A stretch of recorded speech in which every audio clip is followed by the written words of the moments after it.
Café et chocolat, l'entreprise et l'éducation, sur la même longueur d'onde. Bonjour à toutes et à tous, ravi de vous retrouver pour une nouvelle édition de Café et Chocolat, l'émission coproduite par Rêve FM, la radio étudiante de l'ESSEC et Radio KPMG, qui met l'éducation et l'entreprise sur la même longueur d'onde.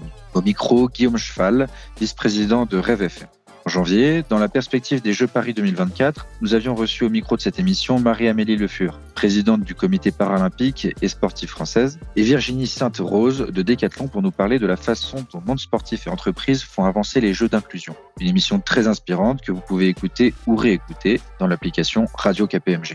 Le 8 septembre dernier se clôturaient les Jeux paralympiques de Paris 2024 avec des chiffres jamais atteints. 4400 para-athlètes issus de 169 délégations, 80 records du monde et 120 records paralympiques battus, et surtout plus de 2,5 millions de billets vendus, preuve d'un engouement sans précédent auprès du grand public. Un formidable coup de projecteur donné sur les questions du handicap qui suscite maintenant beaucoup d'attentes, tant des personnes en situation de handicap que de leurs associations.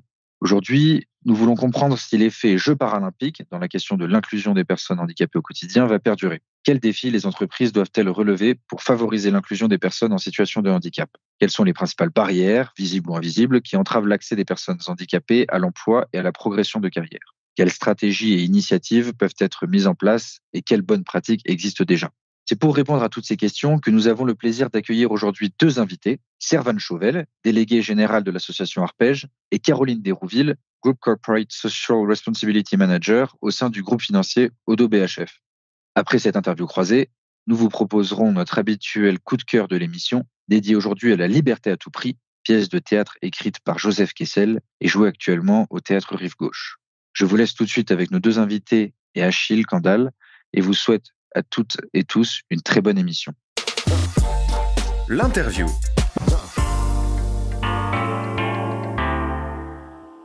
Bonjour Servan Chauvel, bonjour Caroline Desrouville. Déjà, un grand merci à toutes les deux d'avoir accepté notre invitation. On est ravis de vous recevoir au micro de Café et Chocolat pour cette édition spéciale dédiée à la question du handicap en entreprise. Tout d'abord, Servan Chauvel, votre parcours dans le secteur du social et du handicap est très riche. Vous avez été volontaire en Inde auprès d'enfants handicapés. Vous avez occupé des postes de chargé de mission handicap au sein d'entreprises et de collectivités. Puis vous avez rejoint l'Arpège en 2013 afin de développer ses activités en région PACA. Puis en 2015, vous en devenez la déléguée générale. Quant à vous, Caroline Desrouville, vous avez également une expérience de volontariat en Asie du Sud-Est auprès de migrants venus du Myanmar, avant de rejoindre le groupe Odo BHF en 2019 en tant que campus manager chargé de recrutement. En 2021, vous intégrez les bureaux de Francfort en tant que groupe Corporate Social Responsibility Manager, entre autres en charge pour Odo BHF des ambitions du groupe en matière de handicap, diversité et inclusion. Ma première question sera pour vous, Servan Chauvel. Pour beaucoup d'entre nous, la notion de handicap reste mal comprise ou réduite à certaines idées reçues. On entend également parler de handicap visible ou invisible. Pourriez-vous nous expliquer ce que recouvre concrètement cette notion de handicap ? Oui, avec plaisir. Alors, c'est vrai que c'est important d'avoir une visibilité la plus large possible sur ce qu'on dit et ce qui est derrière le mot handicap. Nous, on a l'habitude de le dire de manière assez simple. Déjà, il y a une partie, vous l'avez dit, sur le handicap visible ou invisible. On va citer entre 6 et 7 typologies de handicap. Comme ça va vous donner de manière assez large les différentes maladies ou handicaps associés. Le premier, c'est tout ce qui va être handicap moteur. Je le dis exprès en premier parce que c'est celui qui est le plus connu, mais c'est important de voir que par la suite, il y a beaucoup d'autres choses. Le handicap moteur, c'est une atteinte partielle ou totale de la motricité. Donc, ça peut être une paralysie, une amputation. Ça peut être des personnes qui sont en fauteuil ou pas nécessairement. Et d'ailleurs, il y a seulement 2% des personnes en situation de handicap qui sont en fauteuil. Donc ça, c'est important de l'avoir en tête. 2%. Voilà. Sur le reste, on va avoir ce qu'on appelle des handicaps visuels, donc des personnes qui vont être malvoyantes ou non-voyantes, voilà, à des degrés majeurs. On va avoir aussi tout ce qui va être lié au handicap auditif, donc des personnes qui vont être soit sourdes, soit malentendantes, voilà, avec ce picto qu'on voit souvent avec une oreille. Et puis après, on va aller vers d'autres types de handicaps, par exemple des handicaps psychiques, donc ça peut être des troubles mentaux, des troubles émotionnels, par exemple des troubles dépressifs, des troubles bipolaires, une grande famille de handicaps psychiques qui là font évidemment partie des handicaps invisibles. On va avoir aussi tout ce qui va être déficience intellectuelle pour des personnes qui ont certaines privations, une certaine difficulté dans tout ce qui est faculté intellectuelle. Et puis, pour terminer, parler des maladies invalidantes dont on parle de plus en plus, et tant mieux, mais qui sont encore parfois difficiles à associer au terme de handicap. Donc voilà, j'en parle avec des exemples très concrets. Ça va être par exemple la sclérose en plaques, ça va être des personnes qui ont du diabète, une épilepsie, un cancer, des maladies respiratoires. Voilà, moi j'ai eu la chance de travailler à l'association Vaincre la mucoviscidose, donc des maladies de ce type-là. Donc voilà, je vous ai donné de manière assez rapide et résumée, mais tout ce qui peut rentrer dans le champ du handicap, et vous le voyez bien, qu'il soit visible ou non. En préparant cette interview, vous nous avez indiqué que l'Arpège a été créé par 5 entreprises, avec l'ambition de mieux répondre en premier lieu à l'obligation en France d'emploi de travailleurs handicapés, mais aussi pour aider ces jeunes à poursuivre leurs études aussi loin que possible. Quelles sont aujourd'hui les principales missions de l'association et comment ont-elles évolué au fil des années? Alors aujourd'hui, les missions de l'association, c'est d'abord d'accompagner des jeunes en situation de handicap. Donc ce sont des jeunes qui ont entre 15 et 30 ans, quelle que soit la typologie de handicap, donc par rapport à tout ce qu'on vient de citer précédemment, et de faire le lien entre ces jeunes et des entreprises qui sont engagées. Donc vous l'avez dit, il y avait 5 entreprises au tout début d'Arpège en 2008. Maintenant, il y en a plus de 160, des employeurs privés, des employeurs publics. Et donc notre mission, ça va être de créer du lien entre ces employeurs et ces jeunes à travers, par exemple, l'organisation de visites d'entreprise pour que les jeunes découvrent des métiers, à travers aussi l'accompagnement des jeunes dans leur recherche de stage, d'alternance et d'emploi, et donc de transmettre leur candidature vers les entreprises pour voir si elles peuvent les accueillir. On va avoir aussi des coachings pro, qui sont des simulations d'entretien pour aider les jeunes à préparer leur CV, leur lettre de motivation et à s'entraîner à l'entretien d'embauche, qui n'est pas un exercice facile. Et puis, un dernier exemple, un dispositif de mentorat. Voilà, où on propose aux salariés de devenir le mentor, donc le parrain ou la marraine d'un jeune sur une durée de 6 à 12 mois. Donc ça, c'est toutes les missions qu'on a aujourd'hui. Et puis, voilà, d'autres forums pour présenter des métiers, mais toujours créer du lien entre des jeunes et des employeurs. Caroline Desrouville, le groupe Odo BHF fait partie des entreprises adhérentes de l'Arpège. Concrètement, quelle place accordez-vous aux enjeux d'inclusion des personnes en situation de handicap au sein de votre groupe? Oui, alors pour nous, l'engagement sur cette thématique du handicap remonte à pas mal d'années. Si je dois faire une chronologie, ça commence de manière très spécifique, on va dire. Il y avait déjà des engagements avant, mais en 2007, un comité handicap qui aujourd'hui est appelé Mission Handicap, qui a été créé au sein du groupe, qui rassemble des collaborateurs et des collaboratrices engagés sur la thématique et sensibles sur cette thématique de handicap en entreprise. Et le comité donc, est coordonné toujours aujourd'hui par les ressources humaines et plus spécifiquement par la référente handicap. Et ça nous permet de partager des projets en cours pour qu'ils soient relayés au reste des équipes qui, en fait, ces personnes qui font partie de cette mission handicap ont un rôle d'ambassadeur qu'ils peuvent jouer auprès de leurs collègues. Et puis depuis 2020, on a signé un accord handicap qui nous engage encore plus, qui nous engage au-delà des obligations légales que chaque entreprise peut avoir en France. C'est totalement volontaire de notre part et ça démontre cet engagement qu'on avait déjà depuis quelques années. Et concrètement, d'avoir signé cet accord, on s'est engagé sur 4 axes en particulier. Le premier, c'est favoriser le recrutement et l'intégration de candidats et puis de collaborateurs, collaboratrices en situation de handicap. Le deuxième, une fois qu'ils ont intégré le groupe, c'est de créer les conditions nécessaires à leur évolution et à leur réussite, donc par le biais d'un accompagnement personnalisé, d'adaptation de poste, etc. Le troisième, c'est de sensibiliser et de former les équipes, les managers, les personnes concernées pour que cette thématique du handicap soit comprise, acceptée par tous et par toutes. Et puis le dernier, c'est de contribuer de manière indirecte à l'emploi de personnes en situation de handicap et ce, en travaillant avec des entreprises du secteur protégé, du secteur adapté. Ça nous permet d'aller un cran plus loin parce que l'emploi direct, c'est évidemment très fort et très important, mais c'est pas toujours facile. Donc c'est une autre manière de participer à l'emploi de personnes en situation de handicap. Donc voilà, l'engagement pris est donc assez fort. On a la chance d'avoir un budget dédié qui nous permet de créer des partenariats, d'être dynamique sur la thématique, etc. Et on a un vrai enjeu parce qu'on est conscient que, comme le disait Servan, une grande majorité des handicaps sont invisibles. Il y a pas mal de personnes qui ne savent pas qu'elles peuvent se déclarer ou qui ne le font pas par peur d'être jugées, etc. Et nous, on veut nous assurer que l'ensemble de nos collaborateurs et collaboratrices soient capables de travailler et d'exprimer leurs compétences au maximum. Et donc, on les encourage, en l'occurrence, à se déclarer au moins auprès des RH. Après, cela reste confidentiel pour elles, pour qu'on puisse les accompagner au mieux. Madame Chauvel, nous comprenons bien que les enjeux d'inclusion se jouent en amont du processus de recrutement, mais aussi bien sûr au sein des entreprises. Quelles sont les initiatives de l'Arpège les plus marquantes pour accompagner les jeunes en situation de handicap, notamment dans leur orientation et leur accès à l'emploi? Alors, une des initiatives qui va être les plus marquantes, c'est ce qu'on appelle, nous, les forums découvertes des métiers. Et en fait, c'est un forum qu'on organise 5 fois dans l'année, parce que, pour le préciser, à Arpège, on est présent sur 5 régions. On est en Île-de-France, dans les Hauts-de-France, en Rhône-Alpes, sur une partie de l'Occitanie et puis en Bretagne. Et donc, sur chacune de ces 5 régions, chaque année, on organise un forum découvert des métiers. Alors, qu'est-ce que c'est? C'est un événement qui va déjà s'adresser à des jeunes qui sont en quatrième, en troisième et au lycée, quelle que soit la typologie de handicap. Et ces jeunes vont aller sur des stands, enfin visiter des stands qui sont tenus par des salariés de nos entreprises partenaires qui vont parler autant des fonctions support que sur des métiers très opérationnels. Voilà, on peut parler des métiers de l'audiovisuel en passant par l'énergie, la petite enfance, l'hôtellerie, la restauration, enfin voilà, tous les métiers. Et ça, c'est vraiment très, très important en termes d'orientation. Parce que quand on est en quatrième, quand on est en troisième, on nous pose la question, mais qu'est-ce que tu veux faire plus tard? L'idée, c'est peut-être de donner des infos en face et d'aider les jeunes à s'orienter.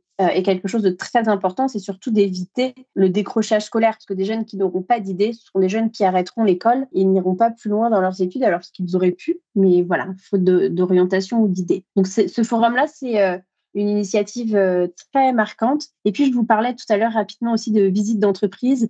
Eh bien, ce sont des visites qu'on va organiser toutes les semaines, partout sur le territoire. On en organise très souvent, on organise plus de 200 par an. Et donc, ces visites vont aussi contribuer à ce que les jeunes découvrent dans l'entreprise des métiers, des organisations différentes et leur donner envie de prendre tel ou tel chemin dans leur orientation. Voilà. Et in fine, évidemment, de marcher de plus en plus vers l'emploi. Le groupe Odo BHF est adhérent de l'Arpège depuis plusieurs années. Pouvez-vous nous expliquer ce que cette collaboration vous a apporté et comment elle se traduit concrètement pour vos collaborateurs? Oui, alors nous, on a commencé à adhérer auprès de l'Arpège assez rapidement après la signature de notre accord. On avait un double enjeu à ce moment-là. Premièrement, on voulait avoir la possibilité, enfin avoir accès à des candidats en situation de handicap, car en fait, on s'est très vite aperçu qu'on n'avait pas les bons contacts, on n'était pas dans les bons réseaux. Et recruter, c'est un vrai challenge. Et puis, c'est l'un des challenges et l'un des engagements qu'on a pris via notre accord. Et c'est un challenge parce que il y a beaucoup de candidats qui ne se déclarent pas, ceux qui pourraient postuler directement chez nous, peut-être qu'il y en a parmi ceux-là qui ont un handicap qui ne se déclarent pas. Ou alors, on a des candidats qui ont bien une RQTH déclarée et leur profil n'est pas forcément adapté à ce qu'on recherche. Et puis, on doit évidemment faire des recrutements cohérents. Donc, en travaillant avec l'Arpège, notamment sur cette partie recrutement, effectivement, comme le mentionnait Servan, on reçoit des candidatures, on est mis en contact avec des candidats. Ça ne débouche pas systématiquement sur des recrutements, mais ça contribue. Alors déjà, on a pu en faire quelques-uns, mais surtout, et aussi, et c'est très positif, ça contribue à la sensibilisation des équipes RH, des managers qui reçoivent régulièrement des CV, que je leur demande en général d'étudier avec attention. Donc, c'est assez positif. Et le deuxième objectif qu'on avait en travaillant avec Arpège, en devenant adhérent, c'est justement ces différentes actions qui sont proposées par l'association. Et donc, nous, on a plusieurs fois fait participer des collaborateurs et des collaboratrices à des entretiens blancs. On a organisé une fois aussi une visite de nos locaux.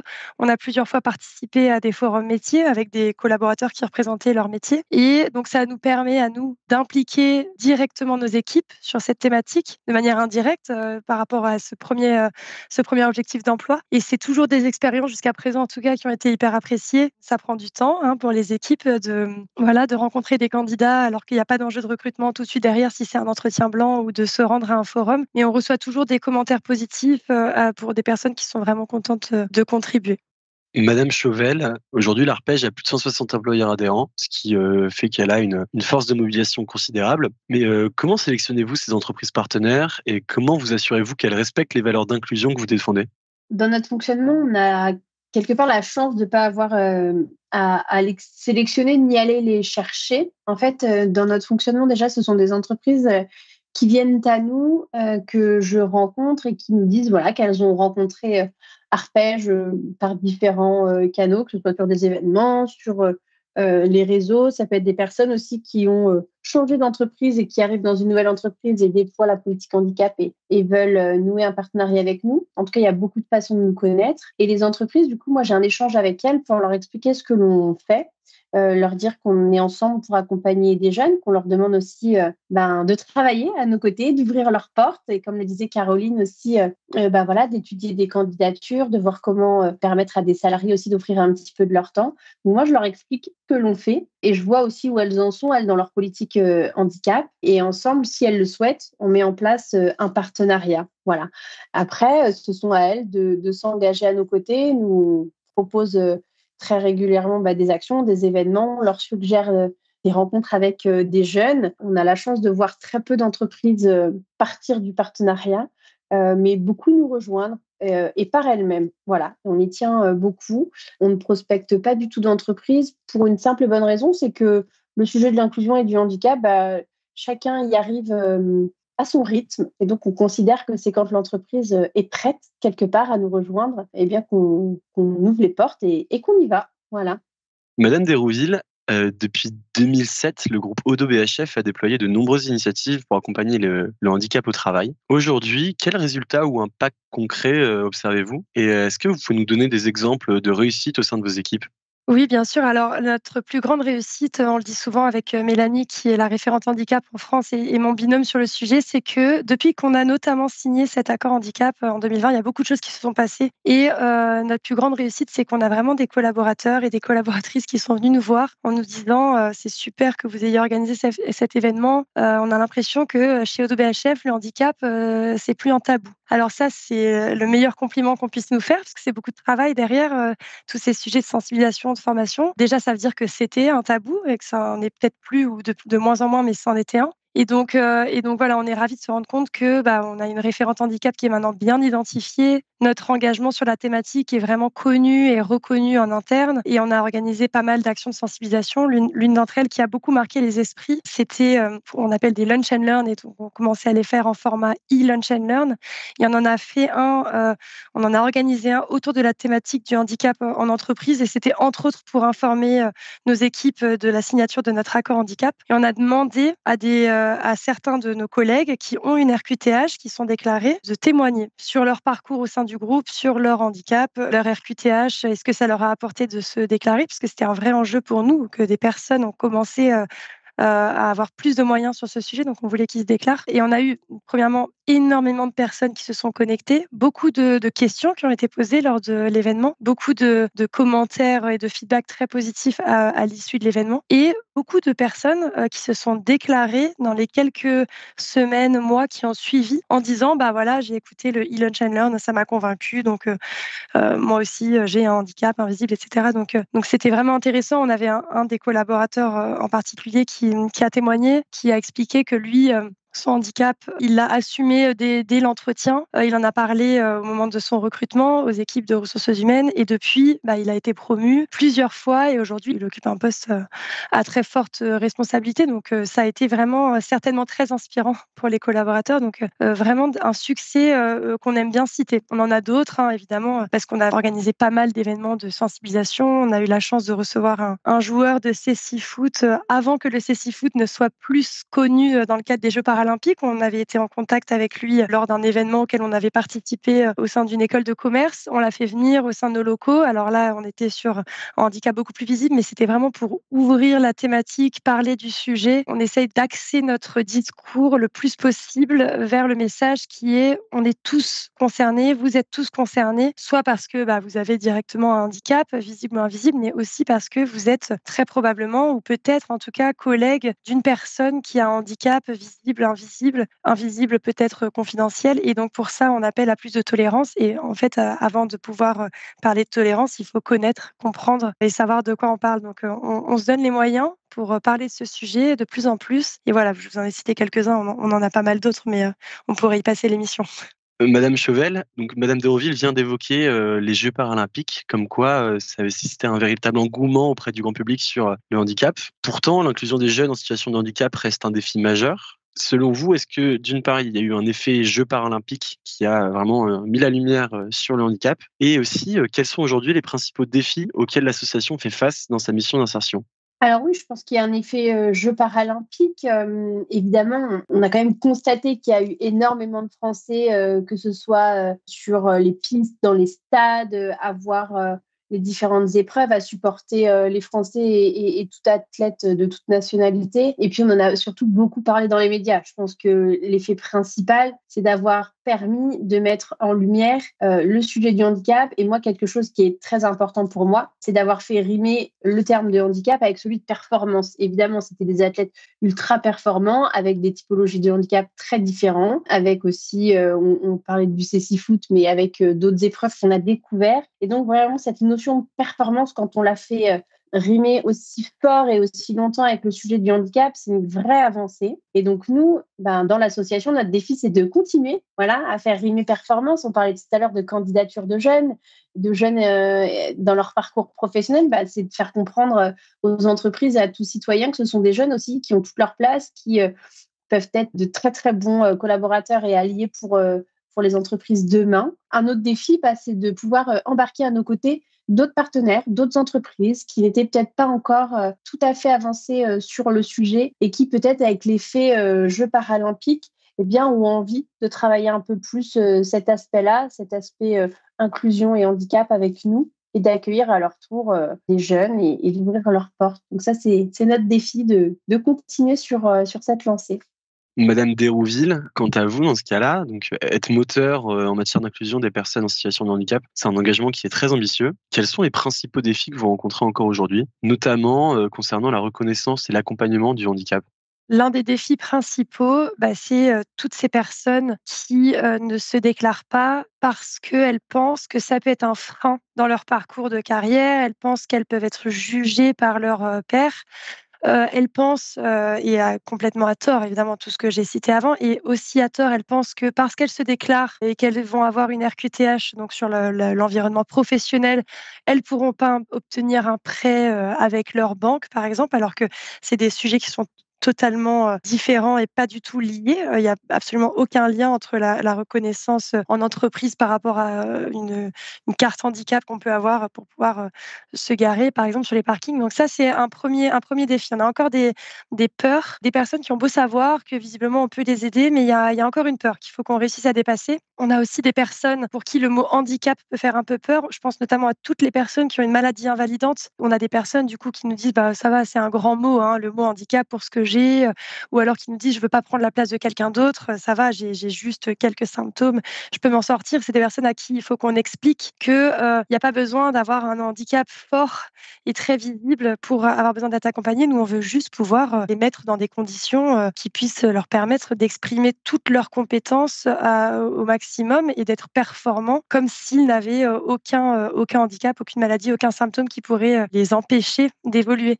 Donc il y a cet enjeu-là. Et puis en parallèle, on a toujours cet enjeu très fort et ce défi très fort sur le sujet du recrutement. On fait partie du secteur tertiaire, on est un groupe financier, on recrute des profils très spécifiques dans le monde de la finance. Et donc du coup, on se retrouve face à deux obstacles. Le premier, c'est qu'on a peut-être des candidats qui nous arrivent par les réseaux qu'on utilise régulièrement, qui se déclarent pas forcément. Et on peut comprendre, ils veulent jouer sur leurs compétences et c'est totalement compréhensible. Et effectivement, on va pas recruter quelqu'un juste parce qu'il a une RQTH. Donc, c'est des personnes qui misent sur ce qui est sur leur CV. Et à côté de ça, on a parfois des candidats qui indiquent sur leur CV RQTH. Et c'est quelque chose, en tout cas souvent, que je recommande aux candidats que je rencontre et qui me demandent mon avis sur la question. Mais ça doit pouvoir s'expliquer, évidemment, pour pas faire peur à un manager ou à une RH ou un RH qui recevrait le CV. Et nous, en fait, on a aussi une difficulté parce que même si on a envie de recruter des personnes qui ont un handicap pour pouvoir montrer qu'on sait les accompagner, qu'on peut les accompagner, on ne peut pas ignorer les compétences qu'on aurait besoin pour combler un poste, un recrutement. Donc c'est assez difficile. On fait attention du coup au CV qu'on reçoit. On a quand même des manières d'aller au-delà de ce défi et de ce challenge. On donne plus de chance à un CV qui aurait une RQTH qui est indiquée. On fait l'effort d'aller creuser un peu plus loin sur le CV. C'est vraiment difficile, mais voilà, on sent qu'on s'améliore par le biais justement de la sensibilisation et de la formation, qui sont d'autres points forts de notre engagement et de nos valeurs sur le point. J'aimerais maintenant qu'on regarde un peu vers l'avenir, notamment Madame Chauvel. On se demande quelles sont les priorités stratégiques pour l'ARPEJ concernant les prochaines années. On en a beaucoup, mais j'en citerai peut-être deux majeures. La première, une priorité et en même temps un vœu. Que l'ensemble des jeunes qui viennent à nous et qui recherchent un stage, une alternance ou un emploi, quel que soit le type de contrat, que l'ensemble de ces jeunes trouvent une entreprise et qu'aucun ne soit laissé de côté et doivent arrêter leurs études faute d'employeur. Donc ça, c'est vraiment un aspect important. Et puis quand on parle d'emploi, qu'ils trouvent facilement un emploi et qu'on arrive au plein emploi dont on parle tant. Donc évidemment que ça, c'est une de nos priorités, d'organiser l'activité pour que nos partenaires puissent ouvrir leurs portes à l'ensemble des jeunes. Et quand je dis ça, ça va être y compris pour les jeunes qui cherchent leur stage de troisième ou leur stage de seconde maintenant qui existe au mois de juin. Voilà, donc que l'ensemble des jeunes s'y retrouvent. Et puis, si je devais citer peut-être une deuxième priorité, ce serait de pouvoir continuer à essaimer notre activité et d'arriver sur de nouvelles régions. Je vous disais tout à l'heure, aujourd'hui, on est implanté sur 5 territoires. Et donc, l'idée, c'est aussi de développer notre activité sur de nouveaux territoires pour que des jeunes qui y soient implantés ou scolarisés puissent également bénéficier de nos actions. Et puis, côté entreprise aussi, on a des entreprises qui ont des salariés sur l'ensemble des régions et qu'on puisse continuer à sensibiliser les collaborateurs, comme disait Caroline aussi, à faire en sorte qu'ils participent à des événements, à des actions, que chacun change son regard. Donc, si on peut leur permettre d'organiser des actions sur leur territoire, ce sera une belle réussite pour nous. Donc, voilà sur nos priorités et les vœux qu'on peut avoir. Un peu de la même manière, Madame Desrouville, au regard de ce que vous avez déjà accompli en matière de handicap, et on a compris ce qui est très grand, quelles sont les prochaines étapes pour continuer à renforcer cette dynamique au sein du groupe ? Déjà, l'accord handicap dont je vous ai parlé tout au long de cette émission, il dure 3 ans et on l'a renouvelé cette année, en 2024. Donc, on a un enjeu forcément de continuer à renforcer nos actions sur ces 4 axes d'engagement, à capitaliser sur cet accord encore pour 2 ans. Donc, on est encore engagé jusqu'à fin 2026. Donc ça, c'est notre premier objectif. C'est vraiment maintenant, on a un peu plus d'expérience. On avait déjà de l'expérience avant. Maintenant, on a 3 ans et demi d'expérience d'accord avec ce budget dédié et des moyens mis en œuvre. Et donc voilà, on a vraiment une volonté de continuer ce qu'on a commencé, d'aller encore plus loin pour continuer à sensibiliser. En fait, la sensibilisation sur la thématique du handicap, c'est jamais terminé. Donc, on est toujours ravis de rencontrer de nouveaux partenaires et d'imaginer des nouvelles manières de sensibiliser, d'informer, d'innover sur le sujet. Donc ça, c'est le premier point. Et le deuxième point, c'est que cet accord handicap, il concerne l'une de nos entités en France, sauf qu'on est un groupe, donc on a la chance d'avoir des externalités positives, on va dire, qui passent d'une entité à l'autre, parce qu'en fait, on a des valeurs évidemment qui sont communes auprès de toutes nos entités. Et donc, moi-même, je suis basée en Allemagne. Il n'y a pas d'accord qui existe. Ça, c'est pas quelque chose qui existe en Allemagne. On a évidemment des obligations légales. Et donc, mon objectif ou notre objectif pour le futur, c'est que tout ce qu'on a appris à faire d'un point de vue sensibilisation, formation, recrutement, etc., inclusion, intégration en France avec l'aide de cet accord et ces engagements très forts qu'on a pris, qu'on puisse les faire ruisseler auprès de nos autres entités, notamment en Allemagne et puis aussi en Suisse, en Tunisie où on est aussi implanté, pour qu'on puisse aller plus loin partout parce que le but de cet engagement, justement, c'est d'aller au-delà de ce qui nous est déjà demandé. Donc, on a déjà fait un événement de sensibilisation qui s'est bien passé en Allemagne cette année. Le sujet qui est encore très tabou a été plutôt bien reçu par les équipes, donc c'est encourageant. Donc c'est un autre de nos objectifs pour les années à venir. Madame Chevelle et Madame Desrouville, je vous remercie beaucoup pour ces témoignages qui nous a vraiment permis de comprendre ce que faisait l'ARPEJ et d'OBHF en matière d'inclusion pour les personnes en situation de handicap. C'était aussi de comprendre quelles étaient vos volontés futures. C'est la fin de cette interview et on se retrouve tout de suite pour le coup de cœur. Notre coup de cœur culturel.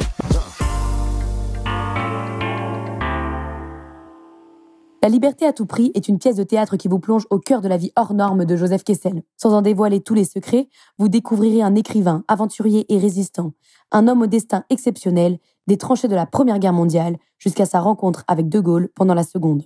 Mais cette pièce ne se limite pas à retracer la vie d'un grand homme. Sur scène, c'est le comédien Franck Desmest qui vous transporte. Seul en scène, il incarne avec une énergie saisissante à la fois Kessel, Henri de Montfray, Humphrey Bogart ou Pierre Lazareff. Tour à tour, il nous fait rire, nous émeut, nous secoue, nous bouleverse et parvient à donner vie à une multitude de figures sans jamais perdre en intensité. Le décor minimaliste laisse toute la place à l'imaginaire et à la puissance du jeu d'acteur. La mise en scène sobre met en valeur chaque mot, chaque silence et nous entraîne dans un véritable voyage intérieur. On ne quitte pas la salle simplement en ayant découvert l'histoire de Kessel. On en sort habité par ses élans de liberté, par son courage, sa quête d'identité. On ressent l'appel du large, l'envie de vivre pleinement et de défendre ses convictions. Cette pièce vous offre une expérience immersive où l'héroïsme et la vulnérabilité se mêlent. Vous en ressortez transformé avec cette sensation rare d'avoir partagé intimement la vie d'un homme qui ne s'est jamais contenté d'exister, mais a choisi de vivre intensément. En somme, la liberté à tout prix vous donne envie d'aller de l'avant, de croire en vos rêves et de prendre votre envol. Filez vite voir La liberté à tout prix au Théâtre Rive-Gauche, ce qui vous donnera peut-être également l'envie de lire ou relire les livres magnifiques de Kessel, Belle de jour, Les mains du miracle ou L'Armée des ombres.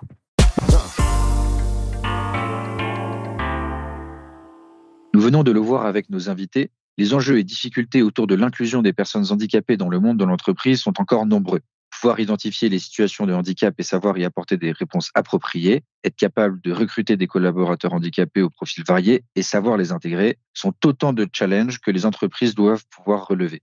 Les bonnes pratiques en la matière existent et ont été éprouvées. Les associations engagées apportent le soutien et l'expérience nécessaires et des entreprises ont démontré que cela était non seulement possible, mais aussi très bénéfique pour leur performance, leur image de marque et leur impact social. Il ne reste plus qu'à donner de l'ampleur à ce mouvement. Agissons et faisons de nos engagements une réalité. Cette émission est maintenant terminée. Nous espérons qu'elle vous inspirera et vous donnera les clés pour agir, peu importe l'échelle. Nous vous retrouverons avec grand plaisir en janvier pour notre prochaine édition. À bientôt sur les ondes. Café et chocolat, une émission de Radio KPMG et de Rêve FM.